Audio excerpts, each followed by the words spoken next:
E aí, minha gente, estamos de volta ainda para tratar do regime jurídico da posse.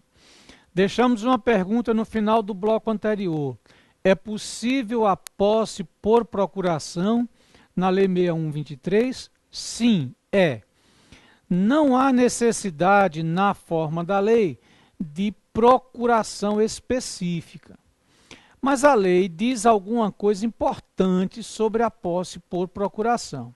Veja só. Posse por procuração é facultada a posse por procuração. Facultada, permitida. Quando o nomeado estiver ausente do Estado e dois, em casos especiais, a juízo da autoridade competente. Então, é possível, sim, quando o nomeado estiver ausente do Estado, e aí a lei diz, e em casos especiais, a juízo da autoridade competente. Ou seja, cabe à autoridade competente julgar na forma da letra da lei se aquele caso, se aquela situação justificaria, ensejaria a posse ou não por procuração. Na prática, isso não tem sido o maior problema, certo? Mas é assim que a lei dispõe sobre a posse por procuração. Vamos adiante, ainda tratando do regime jurídico da posse. A autoridade que der posse verificará, sob pena de responsabilidade, se foram satisfeitas as condições legais para investidura. Nada a comentar. Agora, prazo para a posse. E aqui a gente tem, sim, um tratamento bastante peculiar. Não tanto quanto ao prazo, mas muito mais quanto à prorrogação do prazo. Veja o que diz a lei. A posse verificar-se-á no prazo de 30 dias a contar da data de publicidade do ato de provimento no órgão oficial. 30 dias a contar da data de publicidade do ato de provimento no órgão oficial, entenda-se no diário oficial. Nada aí a comentar, tudo muito simples, né? Veja só, agora o que vai interessar para nós é a prorrogação do prazo para a posse. A requerimento do interessado, o prazo poderá ser prorrogado por justa causa até 180 dias. Veja, o que alguns entendem de modo equivocado é: eu tenho 30 dias para tomar posse e, por justa causa, como diz a lei, e a requerimento meu, digamos que eu seja o interessado, o prazo pode ser prorrogado por mais 180. Ou seja, no final, eu poderia ter 180 mais 30. Ou seja, 210 dias para tomar posse. Não é essa a compreensão que prevalece. A compreensão que prevalece é de que o prazo para a posse é de 30 dias, mas ele poderá ser prorrogado por justa causa até 180. Ou seja, o prazo pode ser estendido até 180. Então não é 30 mais 180, é 30 mais 150. O prazo máximo para a posse previsto na lei é 180 dias. Agora observe, a lei diz, a requerimento do interessado poderá ser prorrogado. Não é um direito do nomeado, enfim, não só do nomeado, porque há posse também em outros casos. Quando é que não há posse? Na promoção e na reintegração. Não é um direito, na verdade, do provido a prorrogação. O ato de prorrogação é discricionário, entendido? Mas o prazo máximo que a lei estabelece para a posse é de 180 dias, contada a prorrogação, que ocorrerá, que poderá, melhor dizendo, ocorrer a requerimento do interessado e desde que presente justa causa. Ok? Vamos adiante, né? Nomeação sem posse. O que é que acontece? Agora sim, né? O que é que acontece se eu sou nomeado e eu não tomo posse? Veja, nós dissemos que se é servidor ou se é funcionário a partir da posse. O que é que acontece se eu sou nomeado e não tomo posse?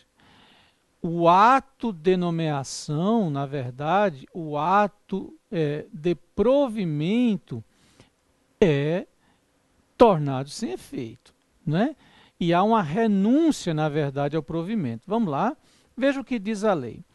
O decurso do prazo para a posse, sem que esta se realize, importa em não aceitação do provimento. A lei não fala só de nomeação, porque a gente sabe que existe posse em outros casos. Então, o decurso do prazo para a posse, sem que esta se realize, importa em não aceitação do provimento e em renúncia ao direito de nomeação decorrente do concurso, salvo um motivo de força maior devidamente comprovado.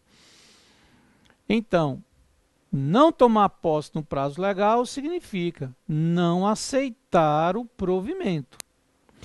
Se a posse resultaria de nomeação em concurso, significa não aceitar o provimento, significa também renunciar ao direito de nomeação.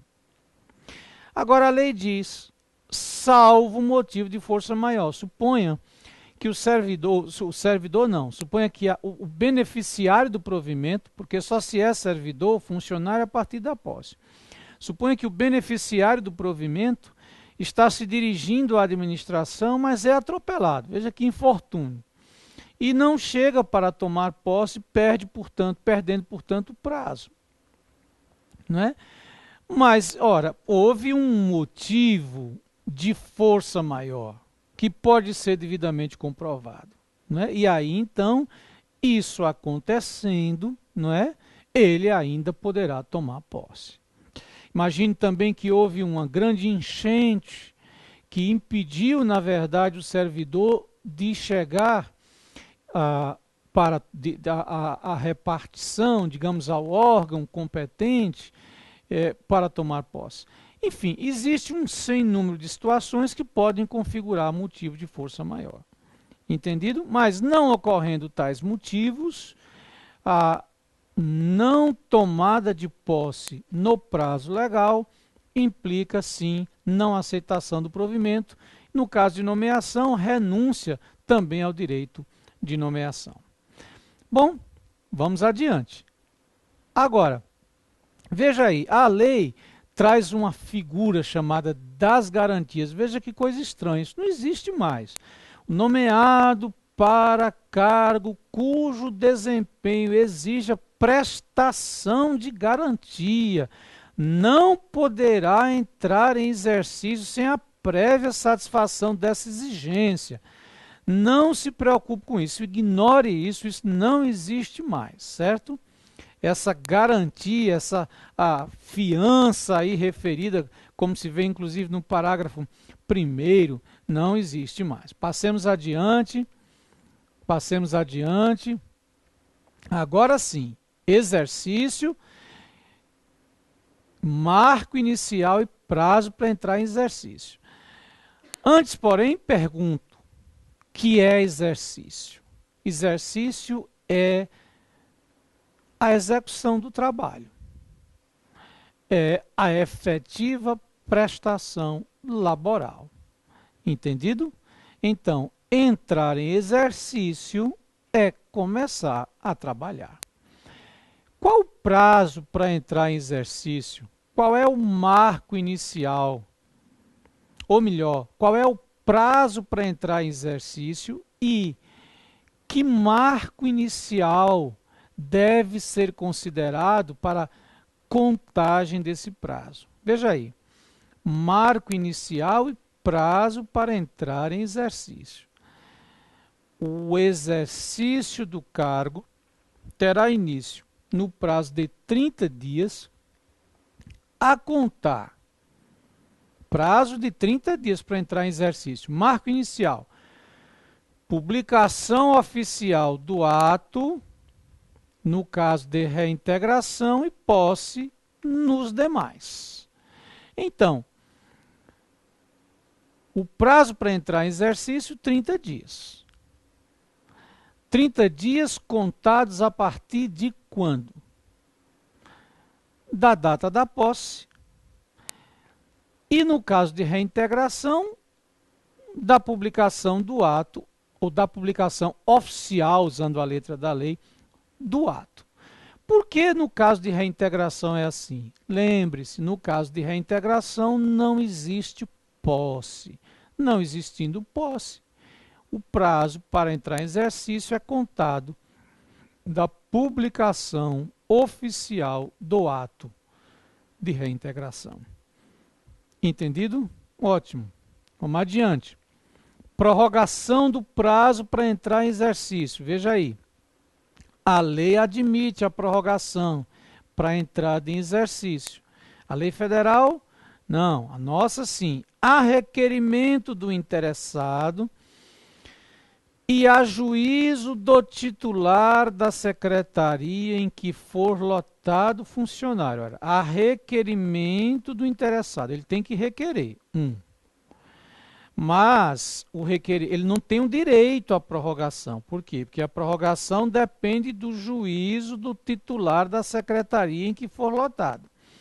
O prazo previsto poderá ser prorrogado por 30 dias.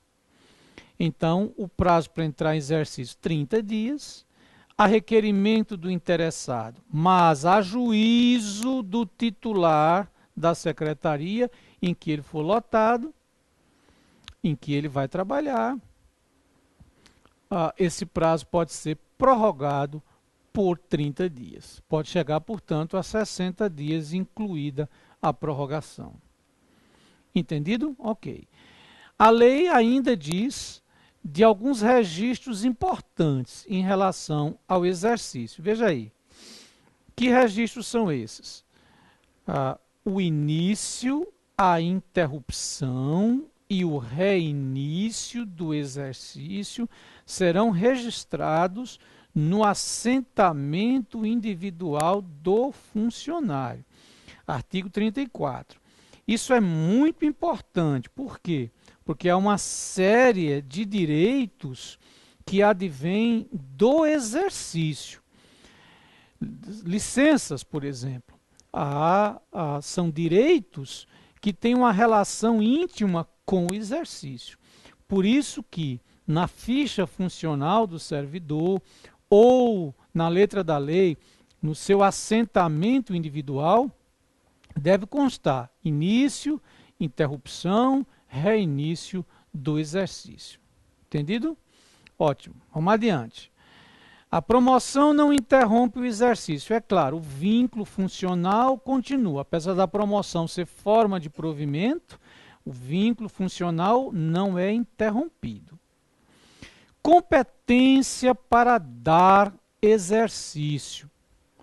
O que é dar exercício? Na verdade, dar exercício é passar o trabalho para o novo servidor. É informá-lo das rotinas, é informá-lo sobre o que na prática ele vai fazer, é orientá-lo quanto à sua atuação, de modo bem concreto. Quem é competente para fazer isso na forma da lei? A lei disciplina isso. Veja aí. Competência para dar exercício. Artigo 36. Observe. O responsável pelo serviço, onde deva servir o funcionário, é competente para dar-lhe exercício. Sinteticamente, então, é o responsável pelo serviço onde o funcionário vai trabalhar. É a ele que cabe, sim, dar exercício, né? Passar o serviço para o novo funcionário. Adiante. Afastamento do exercício. Aqui não farei juízo quanto à constitucionalidade ou não de algumas figuras. Mas, enfim, a lei prevê algumas hipóteses em que se terá afastamento do exercício. Vamos lá? Vamos adiante? Veja aí. O funcionário preso preventivamente. Aqui é óbvio que há o afastamento do exercício. Pronunciado por crime comum, segunda hipótese. Denunciado por crime funcional, como peculato, corrupção passiva, por exemplo. Ou ainda, condenado por crime inafiançável em processo no qual não haja pronúncia, será afastado do exercício até decisão passada em julgado, ou seja, decisão irrecorrível. Temos então 4 situações nas quais, segundo a lei, haverá afastamento do trabalho. Prisão preventiva, pronúncia, na verdade, aqui, a pronúncia por crime comum. Terceira hipótese, denúncia por crime funcional. E a quarta, condenação por crime inafiançável. Como dizia, aqui não cabe maiores questionamentos ou maiores juízos, mas detida reflexão quanto à constitucionalidade. Está na lei e é assim que a gente considera para fim de prova. Nesses casos, o funcionário, o servidor, será afastado do exercício. Entendido? Ok, vamos adiante. Cessão de servidor. A lei traz referência a uma figura que na lei federal é chamada de afastamento para servir em outro órgão ou entidade.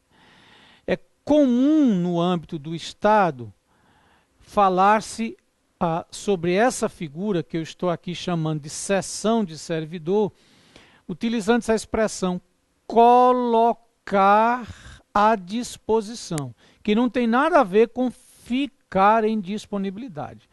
O servidor cedido ou colocado à disposição, na verdade, trabalhará em outro órgão, mas trabalhará.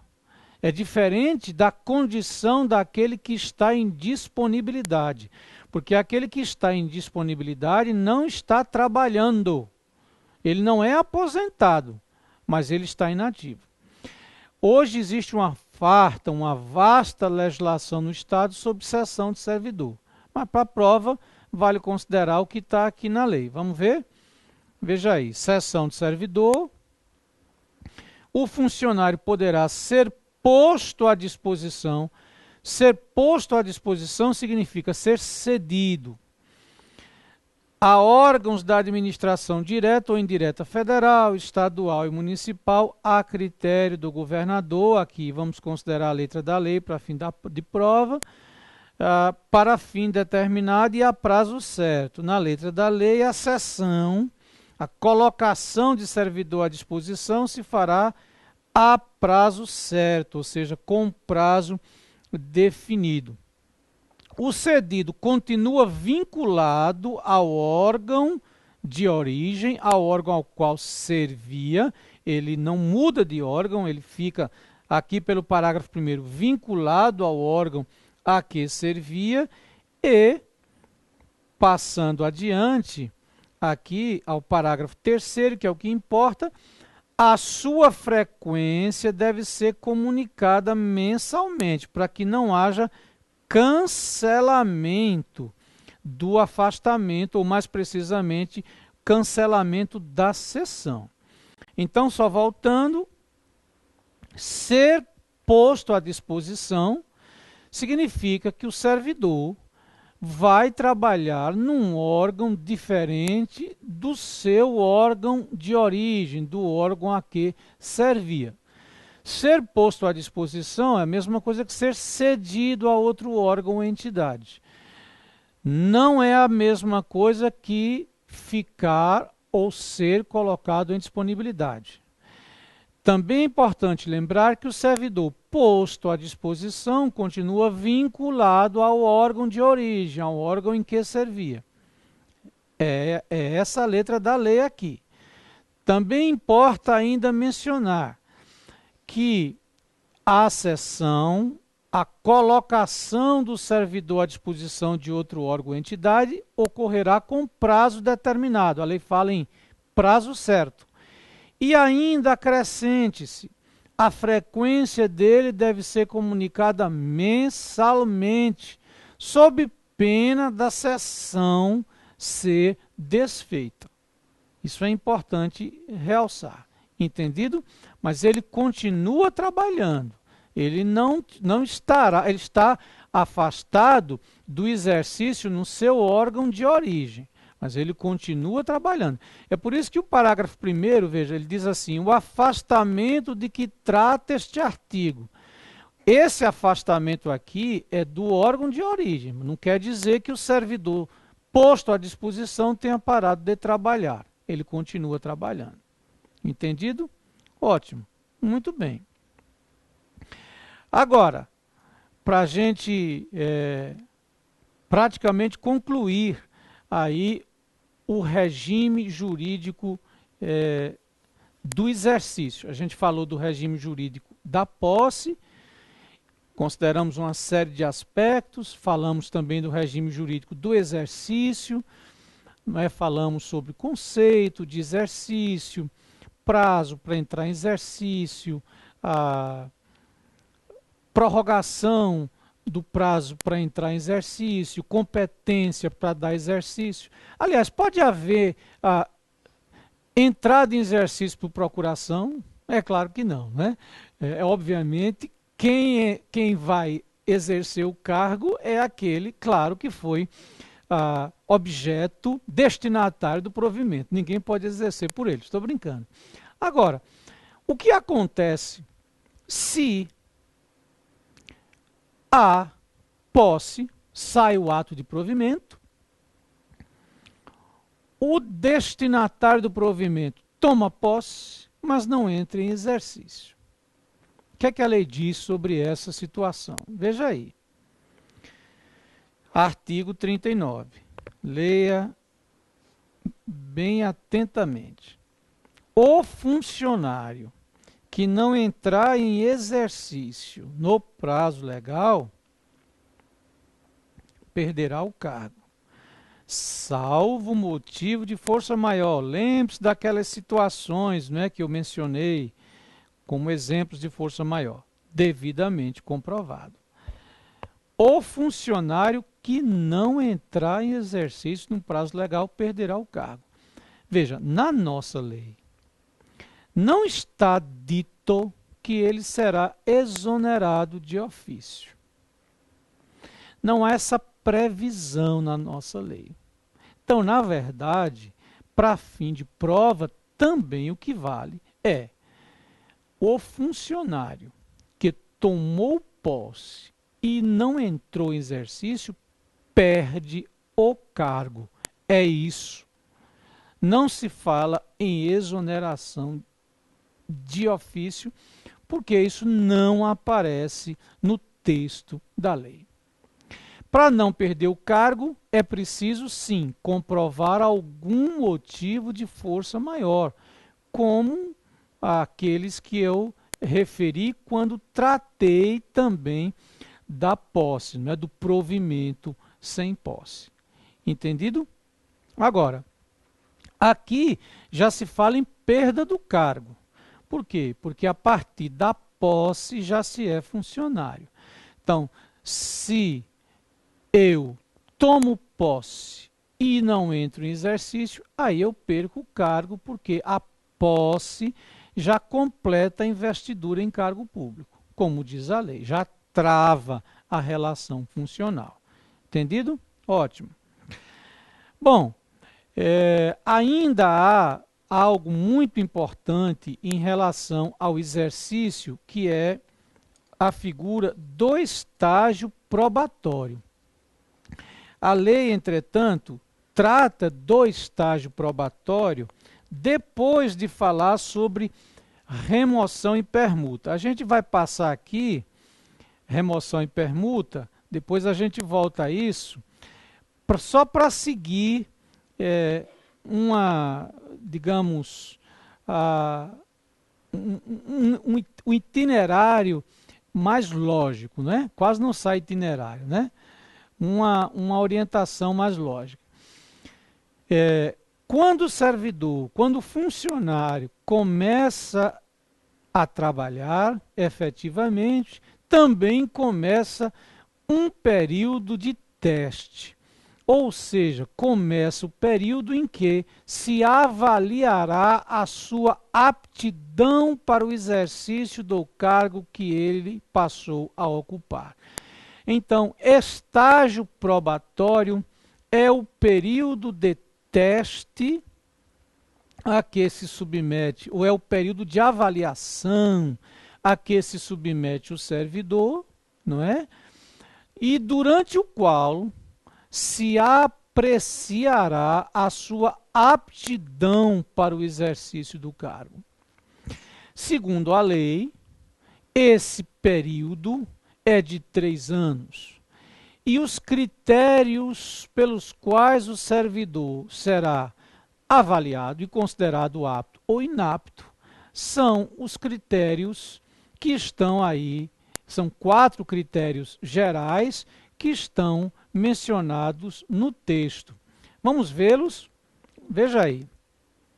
Primeiro estágio probatório, período inicial de 3 anos de efetivo exercício do servidor público, nomeado para cargo de provimento efetivo em virtude de aprovação em concurso público. Então veja quanta coisa, eu só falo de estágio probatório para quem foi nomeado em razão de concurso público para cargo efetivo. Esse período, chamado estágio probatório, tem por objeto, além da obtenção da estabilidade, como sabemos, aferir, quer dizer, avaliar, medir a aptidão para o exercício do cargo mediante a apuração dos seguintes requisitos. Lembre-se dessa palavrinha mnemônica. IAD, idoneidade moral, assiduidade, disciplina, eficiência. Simples, né? Idoneidade moral, assiduidade, disciplina, eficiência. Então, durante esse período, chamado estágio probatório, a administração verifica a aptidão do servidor para o exercício do cargo. E se ele não for considerado apto para o exercício do cargo? É essa a pergunta com a qual nós vamos começar o 4º bloco. Ainda então tratando aí do regime jurídico do exercício. Por quê? Porque o estágio probatório tem uma relação muito íntima com o exercício. O estágio probatório não começa com a posse, ele começa com o exercício. Não é por isso que a lei diz, como vimos, né, que é o período inicial, não é, do exercício, período inicial de 3 anos de exercício, certo? Então, veja a pergunta, reflita sobre ela. Ela vai abrir o quarto bloco. Qual é a pergunta? Que acontece com um servidor que não é considerado apto para o cargo que está ocupando. Ele não é considerado apto no estágio probatório. É com essa indagação, como disse, que nós abriremos o bloco seguinte. Aguarde e um abraço.